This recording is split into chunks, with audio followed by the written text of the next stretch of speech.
Hello guys, आप सभी का स्वागत है पीपीआई ट्यूटोरियल में। Welcome to PPI tutorial. मैं विकास कुमार आप सभी का स्वागत करता हूं पीपीआई ट्यूटोरियल में। और आज मैं आपको बताने जा रहा हूं कि अगर आप पैरामेडिकल, पॉलिटेक्निक या आईटीआई की तैयारी कर रहे हैं और अपनी तैयारी को और बेहतरीन करना चाहते हैं तो इस चैनल से जुड़ जाइए, क्योंकि इस चैनल पे आपको बिहार, यूपी और झारखंड तीनों स्टेट्स के पैरामेडिकल, पॉलिटेक्निक और आईटीआई की तैयारी करवाई जाती है। और अपनी तैयारी को और बेहतर करना चाहते हैं तो इस चैनल से जुड़ जाइए। और क्लासेस और लेक्चर्स और लाइव टेस्ट और मॉक टेस्ट के द्वारा आपकी तैयारी को और बेहतरीन कराया जाता है। तो अगर आपने टेलीग्राम चैनल नहीं ज्वाइन किया है तो लिंक डिस्क्रिप्शन बॉक्स में है, अभी जाके टेलीग्राम चैनल ज्वाइन कर लीजिए। वहां पे आपको क्लास के नोट्स, पीडीएफ, मॉक टेस्ट और क्लास के टाइमिंग्स और स्केड्यूल सारे टेलीग्राम चैनल पे बताए जाते हैं। और इस चैनल से भी सब्सक्राइब कर लीजिए इस चैनल को, और यहाँ पे बेल आइकन भी दबा लीजिए, क्योंकि आपको हर बेल आइकन के साथ आपको नोटिफिकेशन मिलेगा हमारे प्रत्येक क्लास का। सो इस चैनल से जुड़ जाइए अपनी तैयारी को और बेहतर करने के लिए for Bihar, UP and Jharkhand paramedical, polytechnic और आईटीआई। चलिए अब इस क्लास को शुरू करते हैं। तो चलिए क्लास पे चलते हैं हम लोग, ठीक है। क्लास के बाद अपना कमेंट्स जरूर दीजिएगा फीडबैक में कि आपको क्लास कैसी लगी। चलिए क्लास शुरू करते हैं।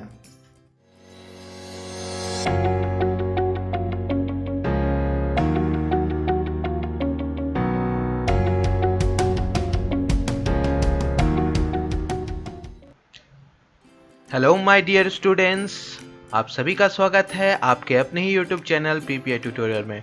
और आज की इस वीडियो में हम लोग डिस्कस करने जा रहे हैं, आपने थंबनेल सही देखा है, पॉलिटेक्निक और पैरामेडिकल का वीवीआई क्वेश्चन साइंस सेक्शन से। तो हम लोग यहाँ पे वही चीज़ डिस्कस करेंगे। और इस वीडियो में हम लोग पर्टिकुलरली डिस्कस करने जा रहे हैं आपका बिहार पैरामेडिकल डेंटल का 2017 का पार्ट 2 वीडियो है। पार्ट 1 वीडियो आपको प्लेलिस्ट में मिल जाएगा। 2017 का हम लोग प्रीवियस ईयर केमिस्ट्री क्वेश्चंस करेंगे, जो आपके लिए भी बहुत इंपॉर्टेंट है।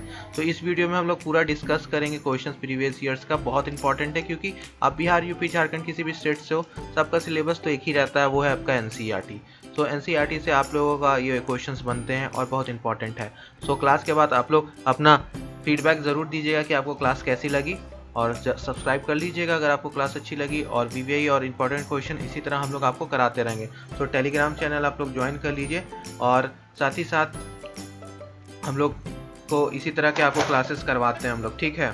और हम लोग यहाँ पे डिस्कस करेंगे आपका पहला question, which one will have triple bond. So सबसे पहले हम लोग पहला क्वेश्चन डिस्कस कर लेते हैं कि विच one will have triple bond. तो यहाँ पे हिंदी में आप लोग क्वेश्चन देखेंगे कि इसमें केवल ट्रिपल बॉन्ड। तो क्वेश्चन ध्यान से सुनिएगा, केवल ट्रिपल बॉन्ड पूछ रहा है। तो आपको क्वेश्चन एकदम ध्यान से देखना है, सिर्फ ट्रिपल बॉन्ड। हिंदी में अच्छा से पढ़िए कि ट्रिपल बॉन्ड किस में होगा। तो ये चैप्टर नंबर 4 क्लास 11th का चैप्टर का है, यानी केमिकल बॉन्डिंग करके जो केमिकल बंद करके चैप्टर है, वहाँ से आपको ये दे रखा है, ठीक है।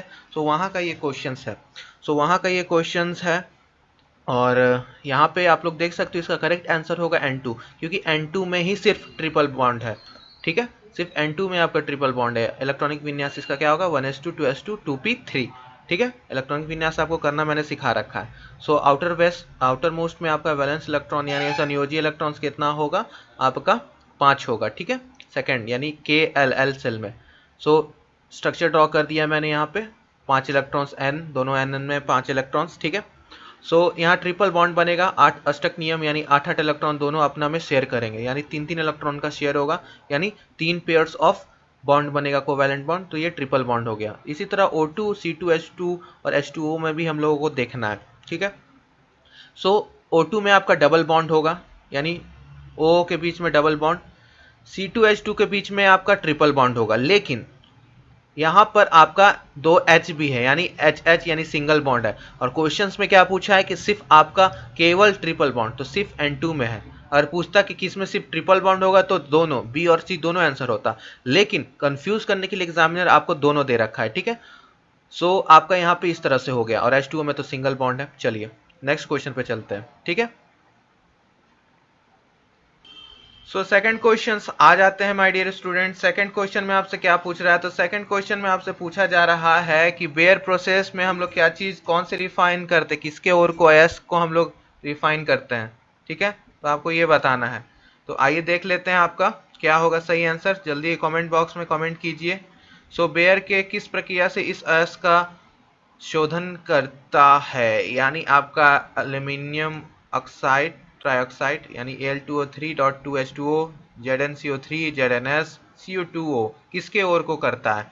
तो आप लोग B फॉर बेयर, आपको मैंने पैरामेडिकल वाले सेक्शन में बताया था, B for Bayer, B for bauxite, याद है आपको ये निमोनिक याद करने का, B for Bayer, B for bauxite, ठीक है। तो ये बॉक्साइट के ओर के लिए यूज किया जाता है, ठीक है। तो बॉक्साइट किसका ओर है, किसका यस्क है? तो वो एल्यूमिनियम का है, यानी Al2O3, ठीक है, डॉट 2H2O। तो एल्यूमिनियम का एस्क है, तो B for Bayer process, B for bauxite, इस तरह से आपको याद रखना है। बीबी क्या बोलेंगे इसको? बीबी, ठीक है।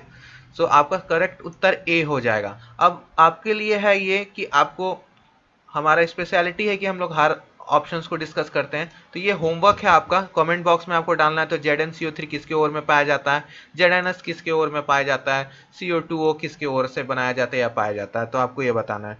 साथ में केमिकल नेम भी तीनों का, ठीक है, केमिकल नेम, और इसका आपका कहाँ कौन से ओर से पाया जाता है या प्राप्त किया जाता है, किसके अस्क में पाया जाता है या किसके अस्क से प्रोसेस करके बनाया जाता है, तो आपको दोनों लिखना है, ठीक है। ये होमवर्क है, ठीक है। और आपका आंसर यहाँ पे ए हो गया, Bayer process, B for Bayer, B for bauxite, bauxite यानी एल्यूमिनियम। तो चलिए नेक्स्ट क्वेश्चन में चलते हैं, बुझाइन लूँ, चलो नेक्स्ट क्वेश्चन। चलिए क्वेश्चन नंबर 3 पे चलते हैं। क्वेश्चन नंबर 3 आपसे क्या पूछ रहा है मेरे प्रिय छात्रों कि which metal is use for galvanisation of iron, लोहे के गैल्वेनाइजेशन के लिए कौन सी धातु का प्रयोग किया जाता है? आपको बताना है ABCD में से, और इसको VVI कर लीजिए। यूज करते हैं हम लोग गैल्वेनाइजेशन के लिए, तो सबका आंसर आएगा क्या? जिंक, सी, जिंक आपका सही उत्तर है। गैल्वेनाइजेशन क्या होता है आपका? तो गैल्वेनाइजेशन में हम लोग क्या करते हैं, आयरन के ऊपर परत चढ़ाते हैं जिंक का, ठीक है। जिंक का परत कोटिंग करते हैं हम लोग, क्यों करते हैं? रस्टिंग से बचाने के लिए। कारण क्या है? रस्टिंग यानी जंग लगने से बचाने के लिए। मेथड क्या है, किस मेथड से? तो hot dip electroplating, hot dip electroplating का सहायता से हम लोग इसको गैल्वेनाइजेशन करते हैं।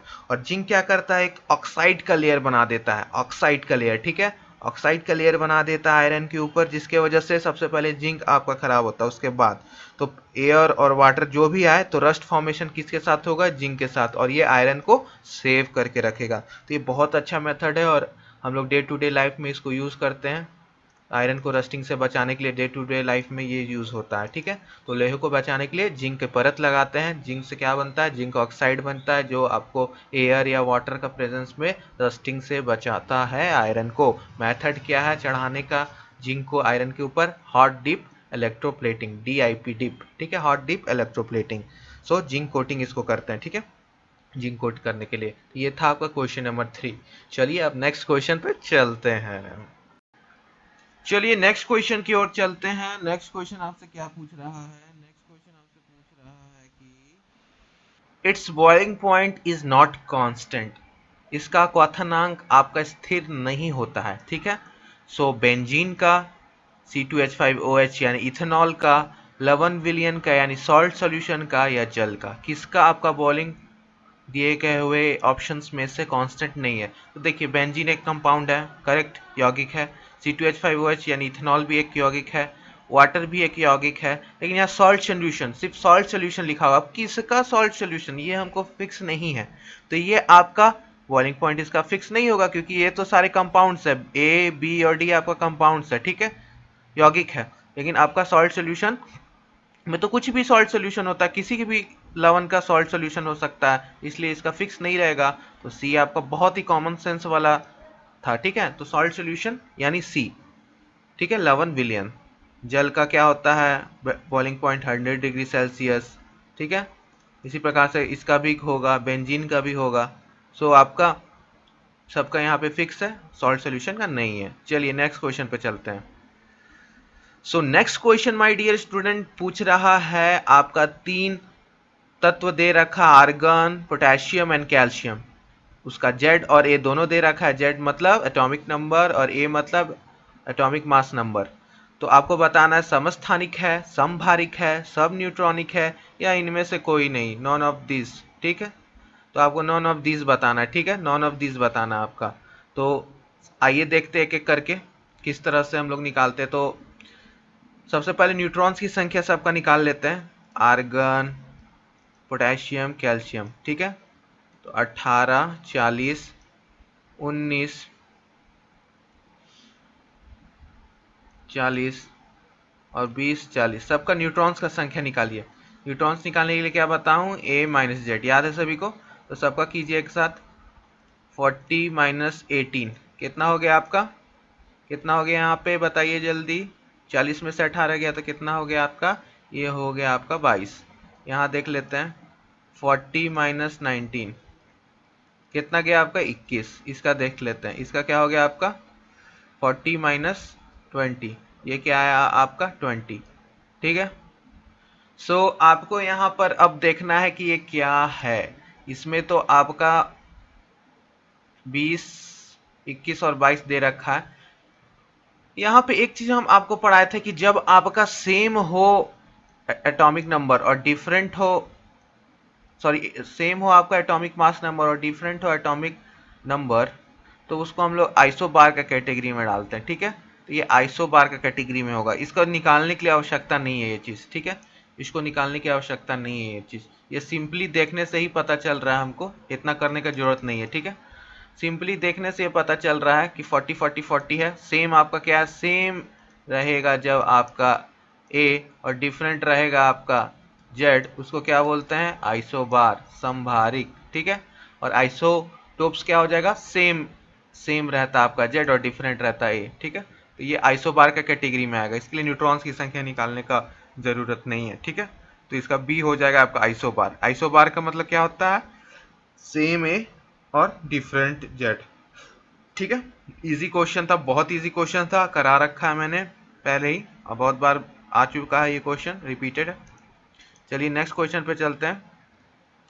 क्वेश्चन नंबर 6, इन कटायन, एक धनायन में यानी कैटायन में आपका आयंस मैंने आपको पढ़ा रखा है, याद है ना सभी को? आयंस, तो आयंस का सवाल है ये कि एक धनायन में आपका क्या होता है? इलेक्ट्रॉन की संख्या ज्यादा होती है प्रोटॉन्स की संख्या से, इलेक्ट्रॉन्स की संख्या कम होती है प्रोटॉन्स की संख्या से, क्या इलेक्ट्रॉन्स की संख्या बराबर होती है प्रोटॉन्स की संख्या से, या प्रोटॉन्स की संख्या बराबर होती है न्यूट्रॉन्स की संख्या से? तो कटायन क्या होता है? एग्जाम्पल दीजिए कटायन का एक, कमेंट बॉक्स में भी दीजिएगा क्लास के बाद। कैटायंस का एग्जांपल में क्या हो गया? Na plus. ठीक है, ये एक कटायन है, क्या है? एक धनायन है, सोडियम पे प्लस चार्ज। सो आपका Na में कितना रहेगा? Proton neutron electron, proton neutron electron, दोनों में प्रोटॉन बराबर रहेगा। ठीक है, क्योंकि मैंने आपको बता रखा है प्रोटॉन और न्यूट्रॉन्स की संख्या सेम रहती है। ठीक है, चेंज क्या आता है, बदलाव क्या आता है? इलेक्ट्रॉन्स में। तो इसमें कितना हो जाएगा? 10 और इसमें 11 रहता है। ठीक है, किस Na की बात कर रहे हैं? Na का 11 और 23 रहता है इसका। ठीक है, तो आपको मैंने बता रखा है कि परिवर्तन क्या आएगा? बस इलेक्ट्रॉन्स की संख्या में। फिल्म आपकी क्या है? फिल्म बन रही है, फिल्म का नाम है आयंस। ठीक है, आयंस फिल्म बन रही है और उसमें हीरो कौन है? इलेक्ट्रॉन। हीरो कौन? तो इलेक्ट्रॉन। तो हीरो यहाँ पे कौन? इलेक्ट्रॉन। तो हीरो में ही बदलाव आएगा, प्रोटॉन और न्यूट्रॉन से हमको कोई लेना देना नहीं, चाहे वो Na रहे यानी उदासीन परमाणु न्यूट्रल एटम, या आपका रहे वो चार्ज वाला यानी कटायंस। तो आपका इलेक्ट्रॉन्स की संख्या हमेशा कम रहेगी, तो इलेक्ट्रॉन्स की संख्या हमेशा कम रहेगी आपका। ठीक है, किसकी संख्या से? तो प्रोटॉन्स की संख्या से। तो ये आपका बी ऑप्शन सही हो गया। ठीक है, B is your correct option.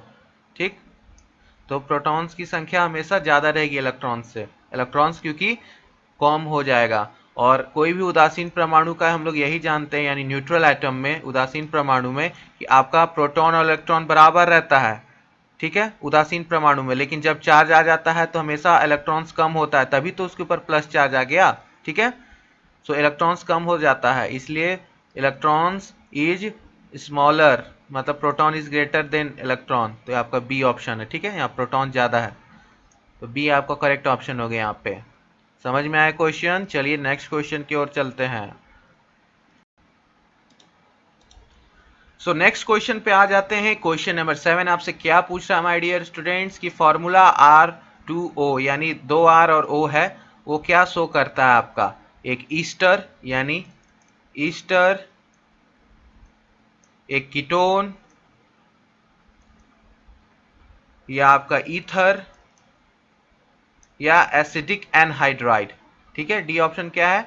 Acidic, acidic anhydride, anhydride. तो ये किसका जनरल फॉर्मूला है? R2O जनरल फॉर्मूला किसका है? जल्दी बताइए जनरल फॉर्मूला ये। सूत्र किसका है? तो माय डियर स्टूडेंट्स, आपका उत्तर अगर आता है ए ईस्टर, तो आप लोग सही हो। ठीक है, सॉरी ईस्टर कह रहा हूं, अगर ईथर आता है तो आपका उत्तर सही है। ठीक है, ईथर होगा इसका, यानी आपका B is your correct answer. ठीक है, C is your correct answer. C आपका ईथर करेक्ट आंसर है। ईस्ट और ईथर में थोड़ा सा डिफरेंस है, इसलिए कभी कभी मुझे ही जैसे अभी कंफ्यूजन हो गया थोड़ा सा बोलने में। ईस्ट और ईथर में बोलने में थोड़ा सा कंफ्यूजिंग टर्म्स है। सो ईस्टर क्या है आपका? R C double bond O R है। ठीक है, और ईथर क्या होता है? आर ओ आर, जिसको हम लोग आर टू ओ भी तो जनरल फॉर्मूला ऐसे लिख सकते हैं, 2 आर और 1 ओ है। तो ये ईस्टर और ईथर में ये डिफरेंस होता है। कीटोन तो आपको पता ही है, कीटोन क्या होता है? सी डबल बॉन्ड ओ, दोनों तरफ एक चेन। अब एसिडिक एनहाइड्राइड का क्या होगा फॉर्मूला? जल्दी बताइए तो कमेंट और चैट बॉक्स में, एसिडिक एनहाइड्राइड का क्या होगा? जल्दी बताइए, आप सभी का कमेंट्स का मैं वेट कर रहा हूँ। एसिडिक एनहाइड्राइड, जल्दी बताइए, एसिटिक एनहाइड्राइड का जनरल फॉर्मूला क्या होगा? जल्दी फास्ट फास्ट, सबका कमेंट्स में चेक कर रहा हूँ। चलिए तो मैं बता देता हूँ, एसिटिक एनहाइड्राइड का होगा आपका R C double bond O, फिर सी डबल बॉन्ड ओ, फिर आपका हो जाता है आर डैश। ठीक है, तो ये आपका जनरल फॉर्मूला है एसिटिक एनहाइड्राइड का। तो ईस्टर का जनरल फॉर्मूला, ईथर का जनरल फॉर्मूला, कीटोन का जनरल फॉर्मूला और एसिटिक एनहाइड्राइड का जनरल फॉर्मूला मैंने चारों का लिख दिया। करेक्ट आपका सी ऑप्शन होगा, यानी ये ईथर का होगा। ठीक है, यानी बी वाला, ये वाला जो है ना, ये इसका होगा। तो ये था आपका क्वेश्चन नंबर 7। चलिए अब नेक्स्ट क्वेश्चन पर चलते हैं। चलिए नेक्स्ट क्वेश्चन पे चलते हैं। नेक्स्ट क्वेश्चन आपसे क्या पूछ रहा है? Which has the highest calorific value. ठीक है, कैलोरी मान के ऊपर आपका क्वेश्चन आ चुका है पहले भी पैरामेडिकल में। सो आपके लिए भी इंपॉर्टेंट है, बिहार यूपी झारखंड एवं पैरामेडिकल के साथ साथ पॉलिटेक्निक वालों के लिए भी ये बहुत इंपॉर्टेंट है। सो किसका ऊष्मा सबसे ज़्यादा मान अधिक होता है? चारकोल, कोयला, लकड़ी या उपला। ठीक है, उपला यानी गोईठा, जो हम लोग बिहारी भाषा में बोलते हैं क्या? गोईठा। सो आपको बताना है कि किसका होता है। ठीक है, सो आपका सबका मान आपको पता होना चाहिए, कैलोरीफिक मान। ठीक है, और इस टाइप का पैरामेडिकल में मैं ऑलरेडी आ रखा है कैलोरीफिक वैल्यू से। तो ये रिपीटेड प्रश्न है। क्या है? रिपीटेड प्रश्न है। ठीक है, रिपीटेड क्वेश्चन है। सो चारकोल, कोयला, लकड़ी और उपला, आपको बताना है कि क्या होगा आपका उत्तर। ठीक है, सो आपका सबका एक एक करके मान देख लेते हैं। तो सबसे पहले देख लेते हैं आपका चारकोल का। तो चारकोल का आपका लगभग 33 किलो जूल्स पर ग्राम, कोयला का भी 30 के आसपास, 30 किलो जूल पर ग्राम। लकड़ी का आपका कितना होता है? वुड का 17 किलो जूल्स पर ग्राम। और उपला का तो कम ही रखिए आप, ज़्यादा नहीं रख सकते इसको आप लोग रख लीजिए 15 से 16 किलो जूल्स पर ग्राम। कमेंट में बताइएगा तो उपला का कितना होगा। ठीक है, सो आपका सबसे ज़्यादा किसका हो गया? चारकोल का। ठीक है, चारकोल यानी चारकोल का आपका हो गया। वैसे सबसे हाईएस्ट किसका रहता है? तो सबसे हाईएस्ट रहता है आपका हाइड्रोजन का। यहाँ का तो उत्तर ये हो गया, अब हाइड्रोजन का सबसे ज़्यादा रहता है। कितना रहता है? 150 किलो जूल्स पर ग्राम। इसलिए इसको हम लोग फ्यूल, रॉकेट का ईंधन में यूज़ करते हैं। पैरामेडिकल में इसी पे प्रश्न आया था आपका हाइड्रोजन के ऊपर। उसके बाद आपका मीथेन हो गया, CH4। ठीक है, कितना हो गया? 55 किलो जूल्स पर ग्राम। ठीक, आपका उसके बाद फिर LPG हो गया, जो हम लोग घर में यूज़ करते हैं, 50 किलो जूल्स पर ग्राम। ठीक है, ऐसे करके आपको सबका करना है। ठीक है, सो ये आपका डिटेल एक्सप्लेनेशन क्वेश्चन नंबर 8 का। आई होप आपको ये समझ में आया हो। कैलोरीफिक मान बहुत इंपॉर्टेंट है, सब याद कर लीजिएगा सबका मान, तभी आप क्वेश्चंस कर पाओगे। तो क्योंकि पूछेगा हाईएस्ट किसका है। ठीक है, 4 ऑप्शंस दे के आ सकता है, तो कर लीजिएगा। ठीक है, चलिए नेक्स्ट प्रश्न पर चलते हैं। क्वेश्चन नंबर 9 देखते हैं। 9 क्या है आपका? What is carbolic acid. आपको बताना है कि कार्बोलिक अम्ल क्या है? फॉर्मिक अम्ल, एसिडिक अम्ल, HCl या फिनॉल। आपको बताना है इसमें से करेक्ट आपका क्या होगा।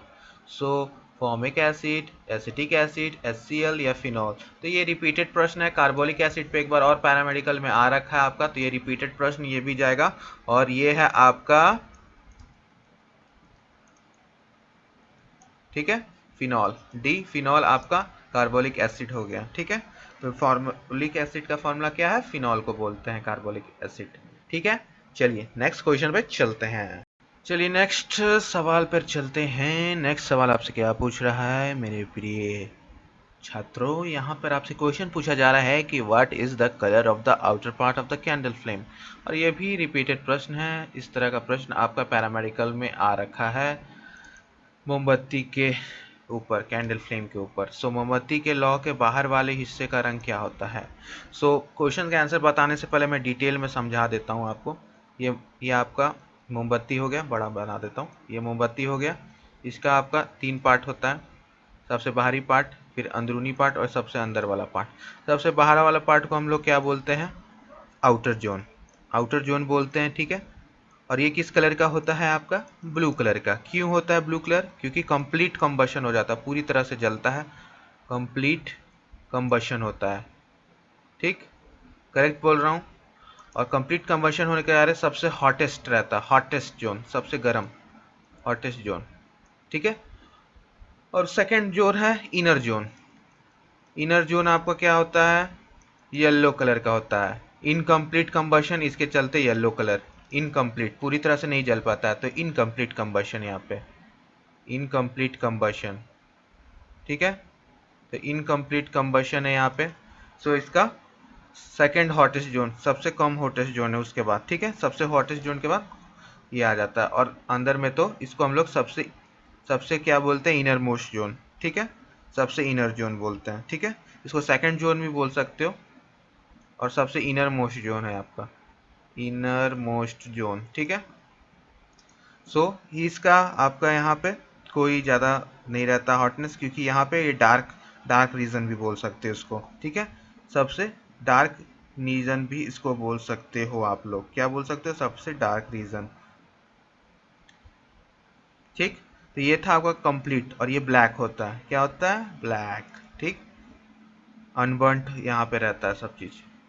तो ये था आपका डिटेल। तो आपका क्या होगा आउटर मोस्ट, तो नीला, ब्लू कलर। ठीक है, तो ये आपका कंप्लीट था।